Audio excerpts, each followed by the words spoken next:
귀한 찬양 감사합니다. 우리 서로 옆에 있는 분들에게 인사하십시다. 우리 반석 되신 예수님 위에 우리 굳게 섭시다. 우리 반석 되신 예수님 위에 우리 굳게 섭시다. 인사하시기 바랍니다. 네, 감사합니다.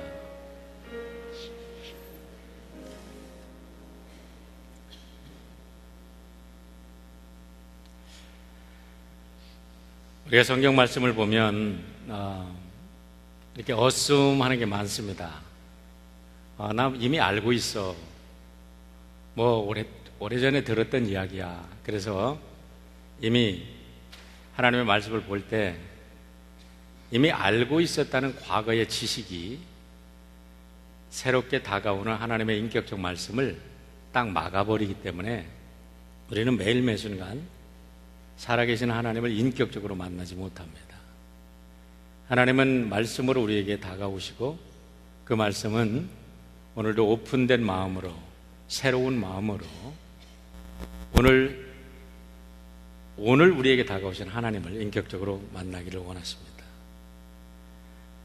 우리 하나님의 말씀을 읽을 때 우리들의 컬처, 우리들의 사고방식이 얼마나 하나님의 말씀을 막는지 다양한 예들이 있습니다. 한 3년 전에 파푸아뉴기니아에 계신 우리 홍성호 선교사님께서 우리 교회에 오셔서 수요일날 말씀을 주신 적이 있습니다. 근데 거기에는 하나님 아버지라고 이야기하면 그들은 우리가 생각하는 하나님 아버지를 도저히 이해를 못한답니다.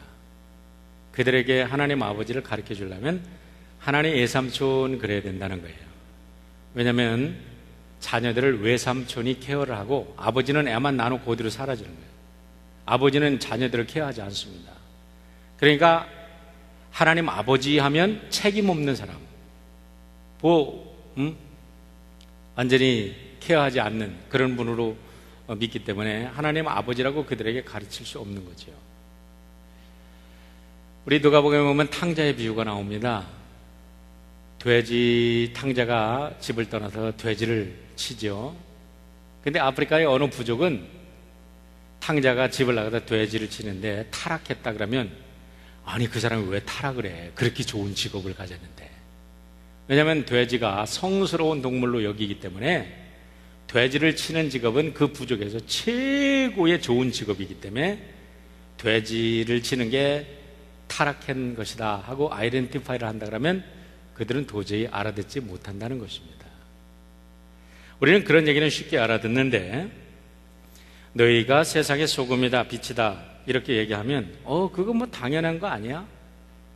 그거 벌써 알고 있는 이야기 아니야? 우리가 그렇게 생각하는데 실질적으로 예수님께서 이 말씀을 가르치는 문화적 상황에 들어가서 볼 때 우리는 예수님의 전하신 말씀 그리고 예수님이 전하실 때에 청중들의 입장에서 이 말씀을 해석하는 게 아니라 오늘 이 시대에 21세기를 살아가는 우리들의 문화 속에서 이걸 해석하기 때문에 우리가 이 말씀 속에 들어있는 진리를 캐치하지 못할 때가 많이 있다는 것입니다. 오늘 소금이라고 하면 그거 건강에 해로운 거 아니야? 될 수 있는 대로 빼. 이거 음식에서 될 수 있는 대로 소금 먹지 말아야지. 이렇게 생각을 합니다. 현대인들의 소금이 너무나 흔하기 때문에 그들은 소금이 얼마나 중요한지 모릅니다. 하지만 흔한 것이 귀한 것입니다. 하나님께서는 귀한 것을 흔하게 주셨습니다. 귀한 것을 귀하게 얻을 수밖에 없다 그러면 다 죽습니다. 생에 아주 필수적인 것은 하나님께서 다 그냥 무료로 주셨어요. 공기가 흔하죠. 여러분 공기가 정말 특권층에만 마음대로 이 신선한 공기를 마실 수 있다 그러면 어떻게 살겠습니까? 특권층에 있는 사람들 요즘에 특별한 물을 먹기도 하지만 이 물이 특권층에만 주어진다 그러면 어떻게 이 생명이 존재할 수 있겠습니까? 소금도 마찬가지입니다. 소금들이 너무나 흔하기 때문에 우리 오늘날 사람들은 소금에 대한 귀중성을 알지 못합니다. 그러나 예수님께서 소금 이야기를 할 때 당대의 문화 속에서 소금이라는 것은 지금 오늘날 사람들이 살아가는 오일보다도 훨씬 더 중요한 이야기입니다. 오늘 오일 쇼크가 일어나면 세상이 경제가 얼어붙고 세계가 벌벌 떱니다. 그런데 옛날에는 소금 쇼크가 일어나면 여러분 얼마나 심각한지 왕조가 바뀝니다. 그렇기 때문에 왕들은 자기들이 다스리는 나라에 소금을 얼마나 잘 공급하느냐에 따라서 왕권이 강화되기도 하고 왕권이 흔들리기도 합니다. 우리 고대 사회에 있어서는 소금 때문에 많은 전쟁들이 일어난 것을 알 수 있습니다. 여러분은 재미있게 우리 드라마로 나왔던 주몽에서도 소금 때문에 주몽이 주변 국가들과 전쟁하는 것을 우리가 보게 되지요. 고대 유럽에도 소금 전쟁이 일어난 적이 있습니다. 모차르트가 탄생한 오스트리아의 그 잘즈버그라고 얘기하는데, 잘즈라는 말이 소금이고 브루그라는 말이 산입니다. 소금산.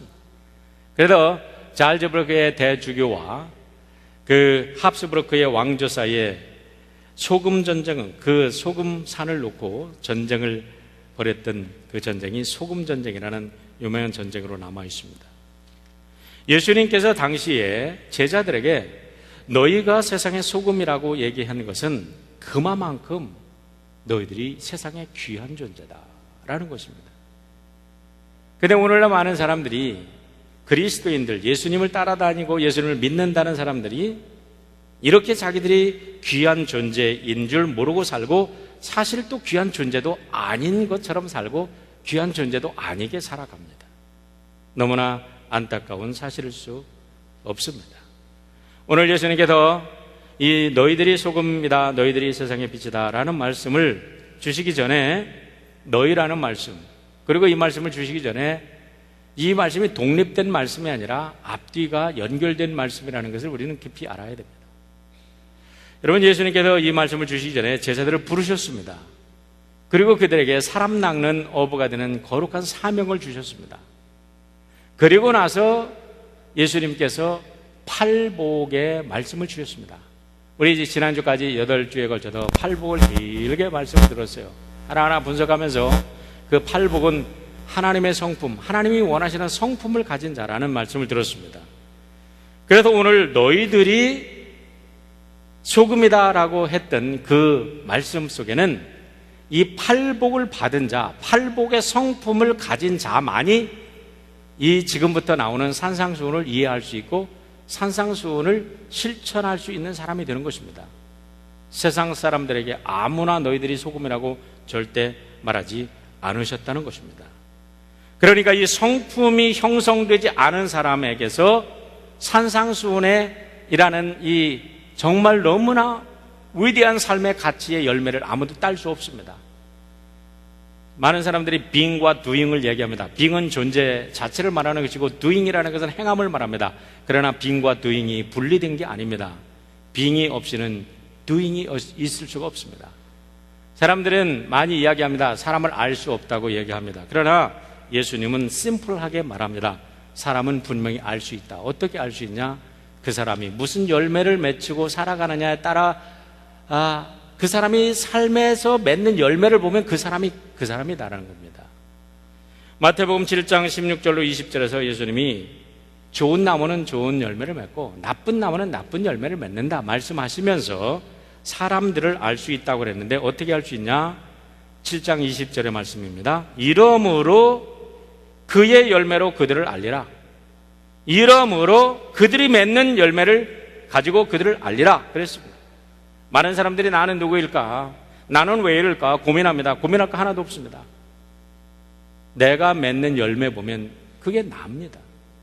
내가 삶 속에서 날마다 남에게 사기치고 날마다 남을 괴롭히고 날마다 내가 거짓말을 하고 나는 왜 이럴까? 내가 그렇게 생겨 먹었으니까 그렇게 되는 것입니다.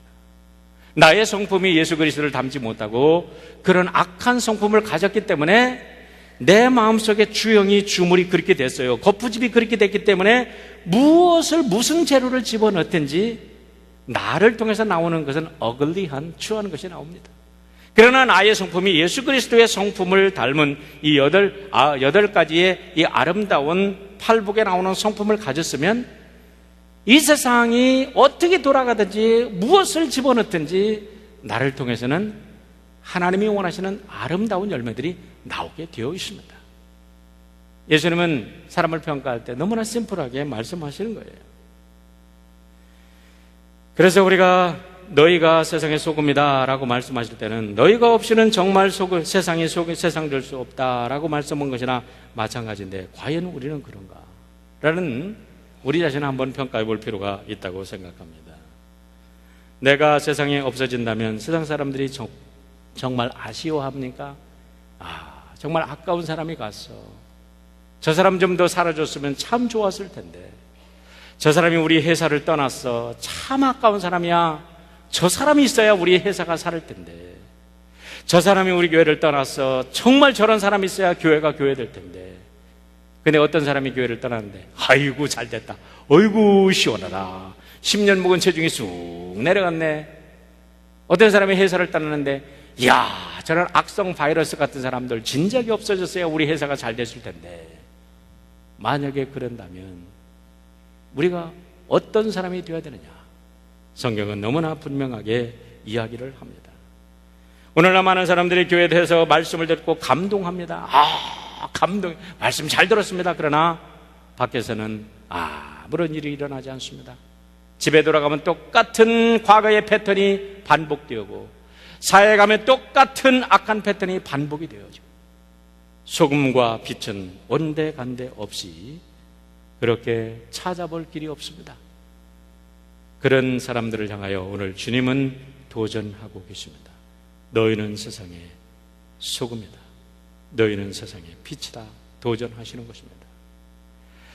13절의 말씀을 보겠습니다. 너희는 세상의 소금이니 소금이 만일 그 맛을 잃으면 무엇으로 짜게 하려 후에는 아무 쓸데없어 다만 버려져 사람에게 밟힐 뿐이니라. 여기에서 주님은 그리스도인이란 누구인가, 예수를 따라다니는 제자란 누구인가를 말씀해 있고 예수를 따라다니는 제자들이 있어야 할 곳이 어디인가를 말씀하고 있고 그들이 무엇을 해야 될 것인가, 이 중요한 것들을 메시지를 우리에게 주고 계십니다. 너희는 누구입니까? 아까도 말씀드리지만 이건 예수의 제자입니다. 예수님의 부르심을 받고 예수님께 인생 모든 것을 걸겠다고 헌신한 사람들, 부모조차 형제조차 그리고 자기의 생의 모든 삶의 근본이었던 그물과 배까지도 버리고 예수님께 인생을 헌신한 그들에게, 그러나 따랐다고 되는 게 아니라 그들에게 주어진 팔복의 성품을 가진 그들이 바로 너희라는 것입니다. 그런 예수님에게, 하나님의 아들에게 헌신된 그 사람들, 그리고 그 하나님께서 원하시는 성품을 가진 그 사람들, 너희들이 바로 세상의 소금이라는 거예요. 그러면 그 소금이 어디에 있어야 됩니까? 세상이라는 거죠. 세상의 소금이라는 것은 바로 그 제자들이 가야 할 곳, 그 제자들이 사명을 감당해야 될 곳, 그 제자들이 있어야 할 곳은 저 멀리 산속에 있는 수도원이 아니라는 거죠. 저 사막 한가운데 동굴에 있는 수도원이 아니라는 거죠. 아름다운 물이 흐르고 푸른 초장이 있는 그런 휴양지가 아니라는 거죠. 거짓과 탐욕, 방탕과 시기, 테러와 전쟁, 가난과 질병, 기아와 죽음 냄새가 풍풍 나는 그 세상 한복판, 그곳에 너희들이 있어야 할 곳이라는 거죠. 이것을 모르기 때문에 기독교가 로마 정치 권력의 신화가 되었을 때 사람들은 신앙의 순수함을 지키겠다고 다 산속으로, 사막 속으로 돌아가서 중세의 수도원이 생겼습니다. 그러나 그 중세의 수도원의 가치도 있지만 그것은 주님이 원하셨던 것은 아닙니다. 예수님이 진정 원하셨던 것은 아픔과 슬픔과 고통, 지저분한 오염된 그 세상 한복판에 가라는 거지요. 그래서 주님이 이렇게 말씀합니다. 마태복음 10장 16절에 내가 너희를 보내는 것이 양을 늑대 소굴로 보내는 것 같구나. 내가 너희를 보내는 것이 양을 늑대 소굴 보내는 것 같구나. 그러므로 뱀처럼 지혜롭고 비둘기처럼 순결하라 라고 말씀합니다. 너희들이 세상의 소금이라는 말씀은 세상은 이미 오염되은 상태다. 그 세상에 너희들이 없으면 세상은 이제 망가질 수밖에 없고 정화될 수도 없고 세상은 죽을 수밖에 없는 지옥과 같은 존재, 그런 곳이 될 수밖에 없다는 것을 전제하고 계시는 것입니다. 만약에 그런데 너희들이 그곳에 가서 소금이 맛을 잃는다면 어떻게 될 것인가?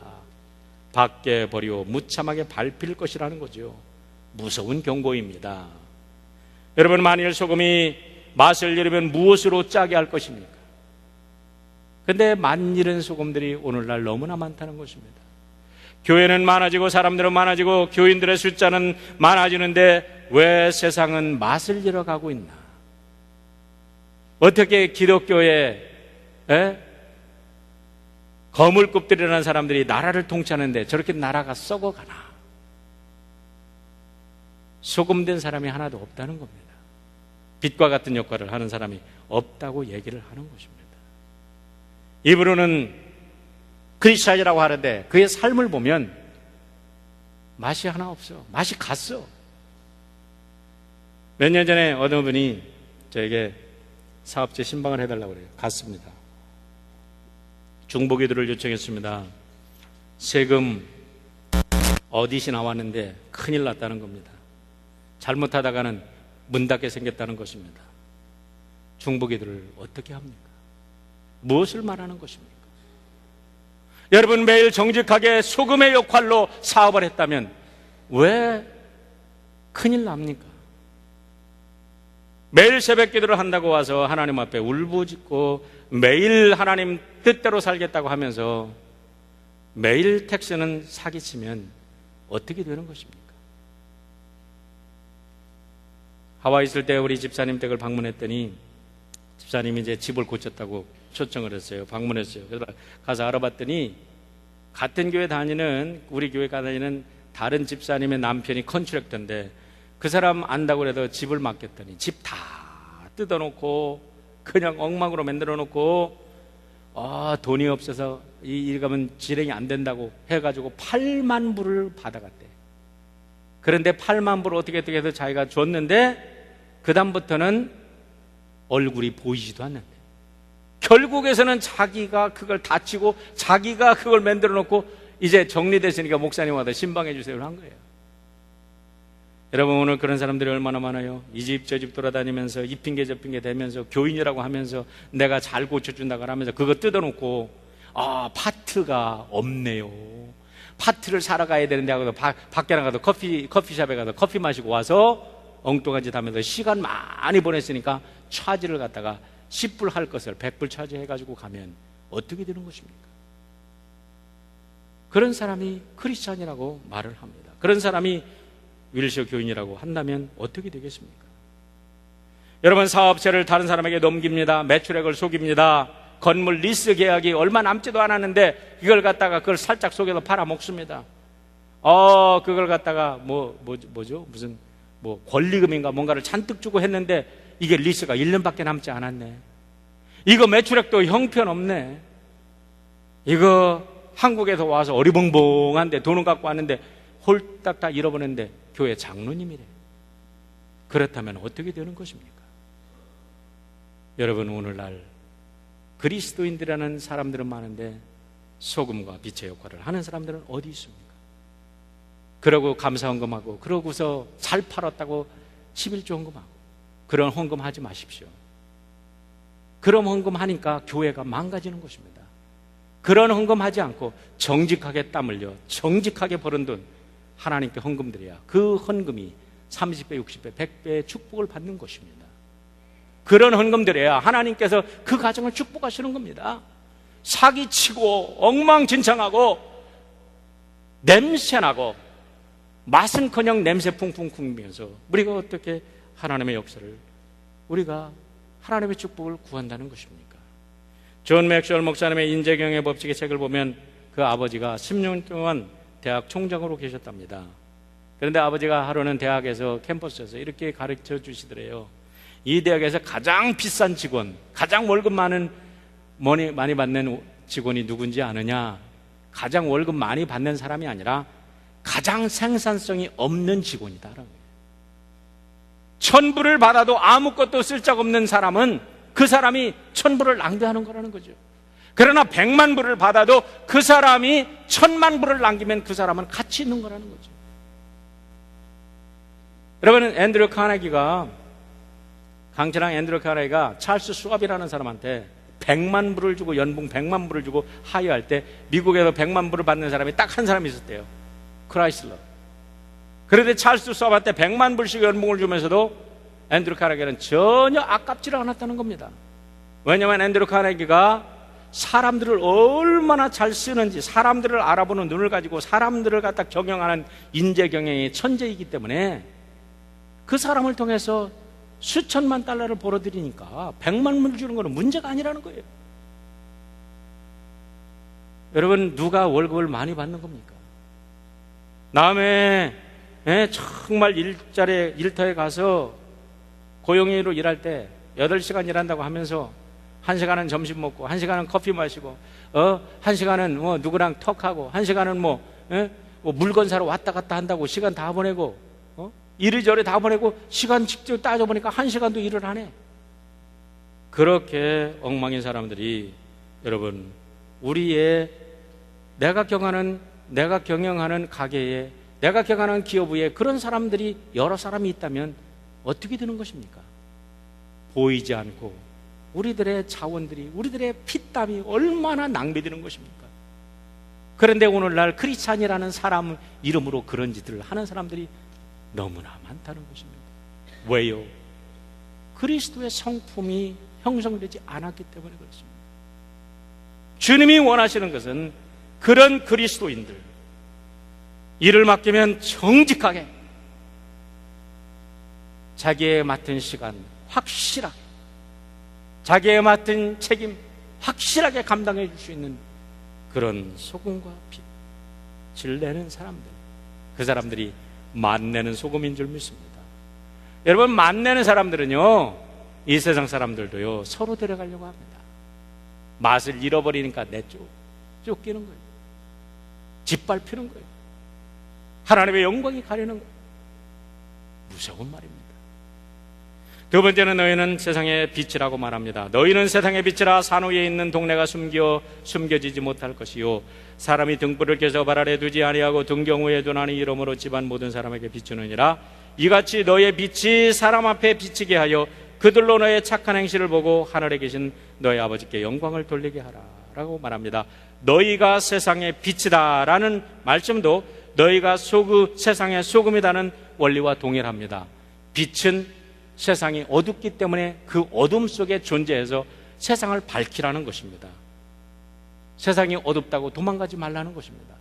여기서는 내가 놀 때가 아니야 하고 빠져나올 게 아니라 그 어렵고 힘들지만 그 속에서 정직하게 사람들을 챌린지하고 그 속에서 빛을 발하라고 주님이 말씀합니다.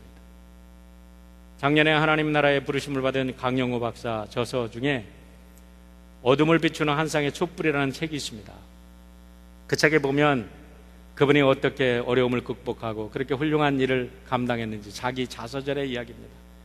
자기의 삶, 그리고 자기 아내가 어떻게 자기를 서포트했는지, 그리고 자기의 자식들이 어떻게 그렇게 훌륭한 인재가 됐는지를 이야기해주고 있는데, 그 책에서 펄봉 여사가 칭찬해 주신 말씀이 있습니다. 세상을 어둡다고 불평하지 않고 스스로 하나의 촛불이 되어 세상을 밝힌 분, 세상이 어둡다고 불평하지 않고 비록 맹인이지만 하나의 작은 촛불이 되어 세상을 밝힌 분이라고 강영호 박사를 칭찬해 줬어요. 그래서 그 책을, 거기에 그 말씀을 아이디어로 해서 어둠을 비추는 한 쌍의 촛불이라는 책을 내셨습니다. 그렇습니다. 절망할 수밖에 없고 포기할 수밖에 없는 상황, 그 상황이 있기 때문에 빛과 소금이 되는 그리스도인이 필요하다는 겁니다. 세상이 타락했기 때문에 하나님의 백성들이 필요하다는 겁니다. 오늘 본문 속에서 우리가 놓치지 말아야 할 핵심 포인트가 있습니다. 16절의 말씀입니다. 이같이 너의 빛이 사람 앞에 비치게 하여 그들로 너의 착한 행실을 보고 하늘에 계신 너의 아버지께 영광을 돌리게 하라 라는 말씀입니다. 이같이 너의 빛이 사람 앞에 비치게 하여, 거기서 끊고 그들로 너의 착한 행실을 보고 이 말씀을 분석해 보면 우리가 세상 사람들 앞에 비춰야 될 빛은 어떤 빛이냐면 착한 행실이라는 겁니다. 착한 행실과 세상의 빛, 우리가 비춰야 될 빛이 다르지 않다는 것입니다. 책방에 가보면 기독교 구원에 대한 많은 성경공부 교재들이 나와 있습니다. 좋은 교재라고 해서 어느 교회에서 써보니까 좋더라고 저도 가서 써다가 아주 숨이 턱턱 막힐 때가 있습니다. 아이고, 이거 잘못하겠다. 이건 잘못됐네. 이거 어떻게도 하다가 중간에 가다가 또 바꿀 수도 없고. 왜냐하면 기독교 구원을 너무나 싸구려 구원으로 둔갑시켜 놓았기 때문에 그렇습니다. 여러분, 우리가 많은 기독교 구원이 오늘날 이 현대 기독교가 바울의 신학을 잘못 해석함으로 얼마나 엉터리 구원론을 펼치고 있는지 모릅니다. 우리 개신교의 신학의 파운데이션이라고 하는 말씀이 로마서 1장 17절입니다. 복음에는 하나님의 의가 나타나서 믿음으로 믿음에 이르게 하나니 기록된 바 오직 의인은 믿음으로 말미암아 살리라 함과 같으니라. 그러면서 믿음만 강조합니다. 믿음만 있으면 구원받는다고 합니다. 그런데 복음서에 나타난 예수님은 너희들 믿음이 있냐? 네 행위로 증명해봐라. 주여, 우리가 주님을 믿습니다. 내가 주님의 이름으로 능력도 했습니다. 내가 주님의 이름으로 놀라운 기적도 했습니다. 그런데 예수님이 난 너 몰라. 왜? 하나님 뜻대로 네가 행한 게 뭐가 있어? 마지막 날 예수님이 그렇게 말씀하신답니다.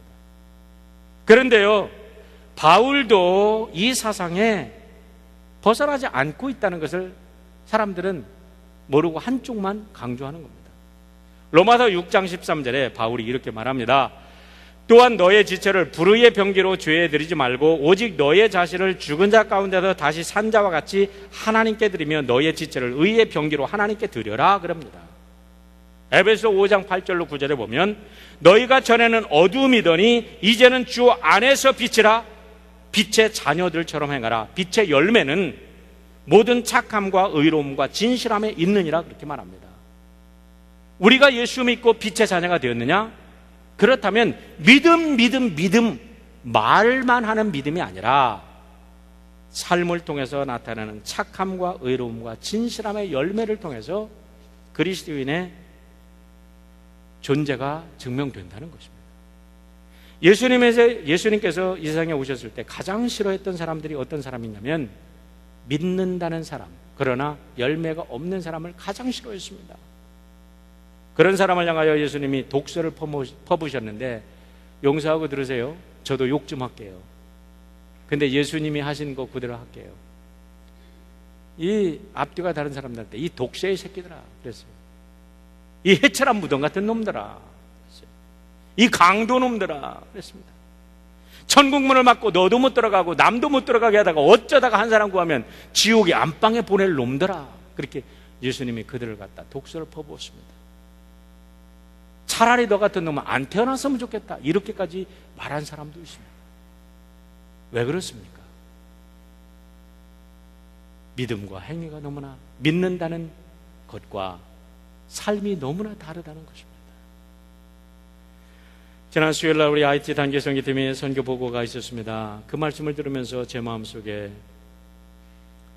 과거 제가 대학교 때 저희들을 가르쳤던 우리 권사님 생각이 났어요. 지금은 장로님이 되셨는데 그때 홍익대 정치학 교수로 계셨습니다. 홍익대 나오신 분들 혹시 정치학을 들으신 분 이성구 교수를 기억하시는지 모르겠어요. 그분이 그때 그 정치학을 가르치시면서 우리 공주에 오셔서 우리 대학부를 지도하셨습니다. 저는 3년 동안 그분한테 지도를 받았는데 참 좋으신 분이셨어요. 모르겠어요. 또 학생들한테 어떻게 보였는지 모르지만, 근데 그분이 가르침 중에서 딱 한 가지가 남아요. 다른 거는 모르겠어요. 여러분 뭐 말씀 듣고 기억에 남는 게 많이 있나요? 없잖아요. 한 가지 남는 거, 뼛속에 사무친 이야기입니다. 너무나 간단했습니다. 너희들이 종이를 버리면, 너희들이 죽지 않으면 누군가 그 종이를 버리는 수고를 해야 된다. 그 한마디였어요. 너무나 심플하지 않습니까? 하찮은 종이 한 짝이지만 그러나 저에게는 아무리 하찮은 것일지라도 책임 없는 행동을 내가 했을 때 누군가는 그 책임을 감당하고 그 책임, 내가 잘못한 그것을 치르기 위해서는 누군가 값을 치러야 된다는 거예요. 책임 있는 행동. IT에 가서 선교사님이 갔더니 너무나 오염이 되고 여기저기 그냥 땅이 오염이 된 거예요. 왜 오염이 되냐면 사람들이 아무렇게나 먹고 버리는 쓰레기, 아무 데서나 싸는 사람의 인분 때문에 우리 IT 갔다 온 분들이 전부 다 코를 들지 못했답니다. 왜 그래요? 한 사람 한 사람이 자기가 케어해야 될 오물을 자기가 케어하지 않고 버리기 때문에 그렇습니다. 그래서 수세식 변수를 만들어 주었더니 며칠도 못 가서 수세식 변도가 고장이 나가지고 고치는데 돈이 더 들었대. 아예 수세식 변수를 만들어 놓고 지금 폐쇄 상태래요. 그러니까 어쩔 수 없이 화장실이 없으니까 온 사방 천지가 사람 똥으로 가득 찼대. 그러니까 이 지하수가 오염이 돼가지고 물을 먹지 못하고 거기에 나오는 물을 먹으면 이질이 걸리고 콜레라가 걸리고 결국 자기들이 버린 오물 때문에 자기들이 공동체로 죽어가는 것입니다. 여러분, 이것이 오늘 전 세계적으로 보면 글로벌 워밍이라는 온난화 현상이라는 것도 마찬가지예요. 오늘날 이것 때문에 지구가 몸살을 앓고 모든 사람이 죽어갑니다. 누가 자기의 한 사람이 자기 한 사람 내가 내 삶을 책임지는 거 아무것도 아닌 것 같지만 내가 만든 오물, 내가 치우는 것, 내가 오늘 정직한 말하고 정직한 행동하는 것, 내가 약속한 그 작은 약속을 진실하게 지켜내는 그 속에 세상의 구원의 역사는 거기서부터 시작이 됩니다. 그것이 바로 소금과 빛의 역할입니다. 사랑하는 성도 여러분, 오늘 캘리포니아에 있는 많은 도시들이 파산을 하고 있습니다. 수많은 곳에서 한쪽에서는 홍수로, 한쪽에는 가뭄으로 죽어갑니다. 누가 어떻게 손을 쓸 것입니까? 막연한 것입니까? 아닙니다. 오늘 우리들에게 주어진 우리들 삶, 우리의 가정, 우리의 기업, 나의 일터에서 진실로 하나님 앞에 부끄럽지 않은 예수 그리스도의 제자로 살아가는 그 속에 세상에 희망이 있습니다. 여러분은 You are the salt, You are the light. 정관사 더가 붙었다는 사실, 너가 아니면 안 된다는 사실, 여러분과 제가 세상의 소금 되기를 주의 이름으로 축원합니다. 기도하겠습니다. 사랑의 아버지 하나님, 감사합니다. 오늘도 예수 그리스도의 아름다운 모습 우리에게 보여주셨고 주님의 거룩한 진리를 가르쳐 주셨는데 듣고 깨닫고 감동하는 것으로 그치지 아니하고 우리들의 머리와 가슴과 손이 바뀌어 이 땅이 정화되는, 그리고 이 땅에 하나님 나라가 임하는 축복이 우리 귀한 성도들을 통하여 이루어지도록 역사하여 주시옵소서. 감사하며 예수님의 이름으로 기도하옵나이다.